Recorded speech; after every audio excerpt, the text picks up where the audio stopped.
I found that nothing in life is worthwhile unless you take risks.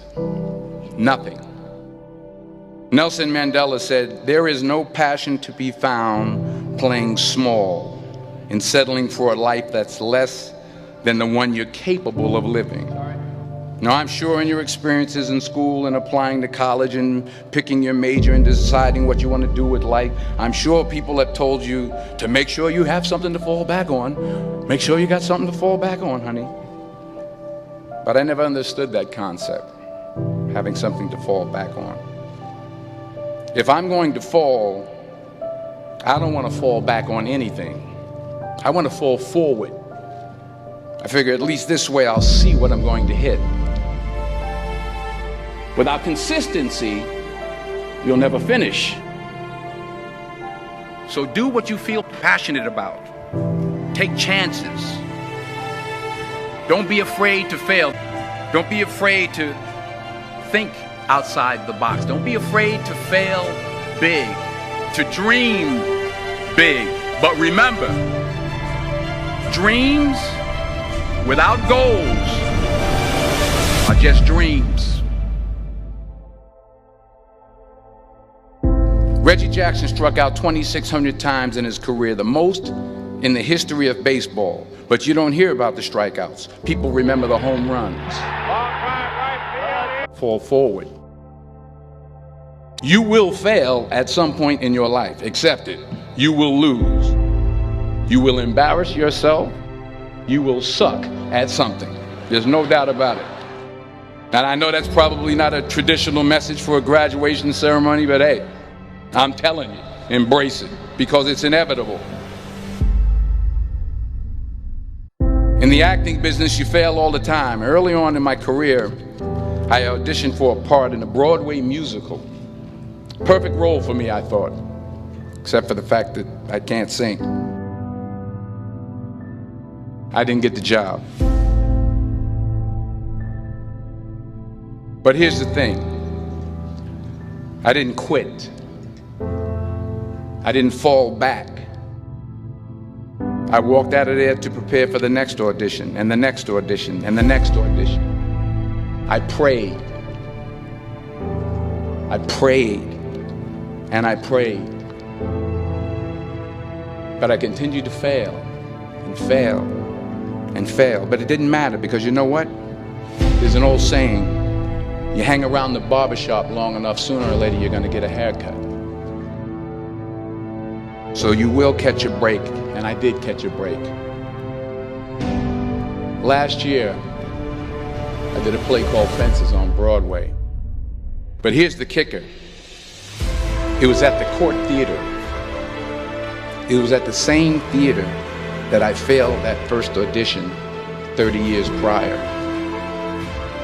The point is, every graduate here today has the training and the talent to succeed. But do you have the guts to fail? If you don't fail, you're not even trying. I'll say it again. If you don't fail, you're not even trying. To get something you never had, you have to do something you never did. Just imagine you're on your deathbed, and standing around your deathbed are the ghosts representing your unfulfilled potential.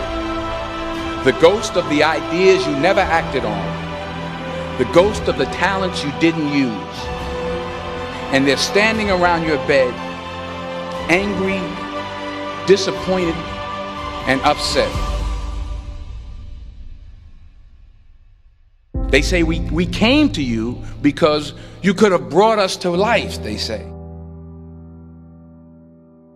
And now we have to go to the grave together.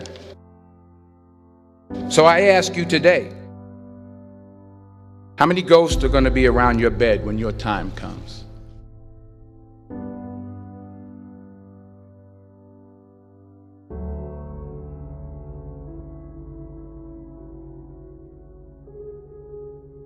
I just got back from South Africa. It's a beautiful country, but there are places there with terrible poverty that need help. And Africa is just the tip of the iceberg. The Middle East needs your help. Japan needs your help. Alabama needs your help. Tennessee needs your help. Louisiana needs your help. Philadelphia needs your help. The world needs a lot, and we need it from you. We really do. We need it from you young people. I mean, I'm not speaking for the rest of us up here, but I know I'm getting a little grayer. We need it from you, the young people, because remember this. You got to get out there. You got to give it everything you got, whether it's your time, your talent, your prayers, or your treasures. What are you going to do with what you have? I'm not talking about how much you have. Some of you are business majors. Some of you are theologians, nurses, sociologists. Some of you have money. Some of you have patience. Some of you have kindness. Some of you have love. Some of you have the gift of long suffering. Whatever it is, whatever your gift is, what are you going to do with what you have? All right, now here's my last point about failure. Sometimes it's the best way to figure out where you're going. Your life will never be a straight path. I was a 1.8 GPA, and the university very politely suggested that it might be better to take some time off. I was 20 years old. I was at my lowest point. And then one day, and I remember the exact day, March 27th, 1975, I was helping my mother in her beauty shop. My mother owned a beauty shop up in Mount Vernon. And there was this older woman who was considered one of the elders in the town. And I didn't know her personally, but I was looking in the mirror, and every time I looked at the mirror, I could see her behind me, and she was staring at me. She just kept looking at me. Every time I looked at her, she kept giving me these strange looks. So she finally took the dryer off her head and she said something I'll never forget. She said, "Young boy, I have a prophecy, a spiritual prophecy." She said, "You are going to travel the world and speak to millions of people." And in the years that followed, just as that woman prophesied, I have traveled the world and I have spoken to millions of people through my movies. Millions who up till this day couldn't see me, who up till this day I couldn't see while I was talking to them, and they couldn't see me, they could only see the movie. They couldn't see the real me.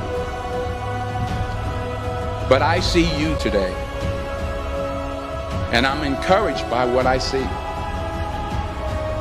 And I'm strengthened by what I see. Because taking risk is not just about going for a job. It's also about knowing what you know and what you don't know. It's about being open to people and to ideas. The chances you take, the people you meet, the people you love, the faith that you have, that's what's going to define you. Never be discouraged. Never hold back. Give everything you got. And when you fall throughout life, remember this: fall forward.